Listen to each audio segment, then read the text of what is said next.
So today I'm going to talk a little bit about mental health, particularly depression. I haven't scripted anything for this like I normally do for my videos. I don't even really know exactly what I'm going to talk about, but I'm going to speak from my own personal experience. Talking about mental health is something that's really important to me. I do it a lot on my blog, but I realized I haven't really talked about it that much on this channel. So if you don't follow me on Tumblr or other social media, then you're totally missing out on what I think is a really important discussion. On my blog, I tag everything ever, so I'm gonna go through my depression tag and see what I posted in the last couple months to help explain what depression feels like to me personally a little bit better. Got no sleep, cried for an hour, and skipped 2 of my classes, and it's not even 1 p.m. yet. Smiley face. Depression and anxiety are cool because they make you the flakiest person ever. Has insomnia because of depression, skips class because of exhaustion, feels like shit for skipping class. Repeat. I'd say that's a pretty good description of depression. I like how I'm going through my own blog and just being like, oh my god, so true. I also made a little shitty cartoon on my iPad.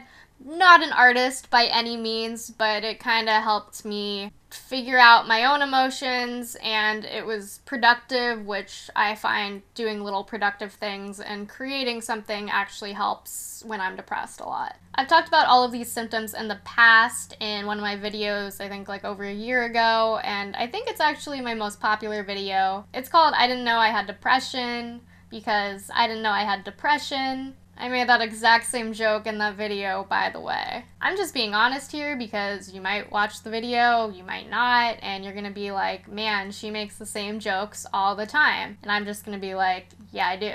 Something I actually wanted to address in that video was the end, where I gave a very uplifting and optimistic message. I don't really think I gave a full picture of what receiving treatment is like. At the end of the video, I kind of made it seem like I had been fixed and magically cured from depression, which at the time I thought was true. I just started taking a new medication a couple months before filming the video, and I was in an upswing. I was feeling pretty damn good. The thing that no one ever told me about depression was that even if you go get treatment and start feeling a lot better, you're not going to be magically cured. Depression is an ongoing struggle, and for a lot of people, it's something that they're going to be struggling with for a lot of, if not most, of their lives. With this kind of depression, even if you take medication or seek some kind of treatment that works for you, you're probably still gonna have highs and lows. I didn't know this at the time, but it's actually pretty common for people to go through periods of relapse with their depression. I don't know if relapse is the best word to use here. I can't really think of a better term. And I'm not knocking medication and therapy because I think those things are extremely important. And even though they probably aren't gonna work right off the bat, you might have to work to find a therapist that,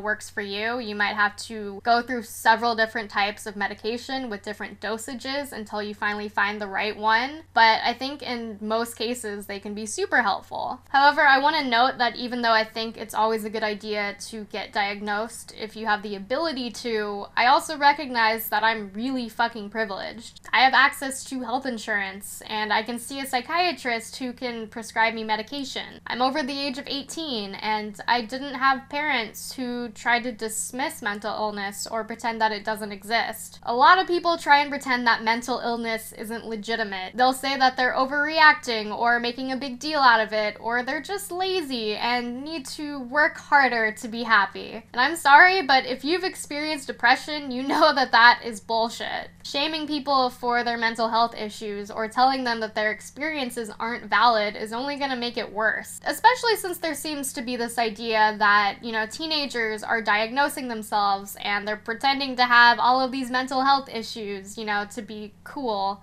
Which I don't really get because I don't know what's fucking cool about being anxious and depressed every day of your life, but whatever. It's kind of this idea that there's a hierarchy between real mental health issues and fake mental health issues. A lot of people with depression and anxiety and probably other mental disorders that I'm not familiar with because I don't experience them, they feel that their mental health issues aren't bad enough to warrant seeing a doctor. You know what prevents people from going to the doctor and getting diagnosed? Telling them that they're overreacting or that their mental illness isn't bad enough. There are a lot of problematic and scary narratives that surround depression and the way we talk about mental health. On one end of the spectrum, we're telling people that they're overreacting with their mental illness and we invalidate their experiences. And on the other end, we're telling people that if they just, get diagnosed and talk to a doctor and take medication, they're going to be magically fixed. Which is not only a really privileged perspective to have, but it's really upsetting if you're a person who believes this and then find out that's not the case. I know when I started relapsing and getting depressed again, I felt ashamed and let down. I thought this was something I didn't have to deal with anymore, and it only made those feelings of depression worse. Basically, not everyone experiences depression and other mental illnesses the same way. If you do seek treatment, it's not always going to work 100% of the time, and eat your fruits and vegetables, man. If you've experienced similar things, please let me know in the comments. If you have a different experience with mental illness altogether, also share that with me because I'm interested in hearing your perspective.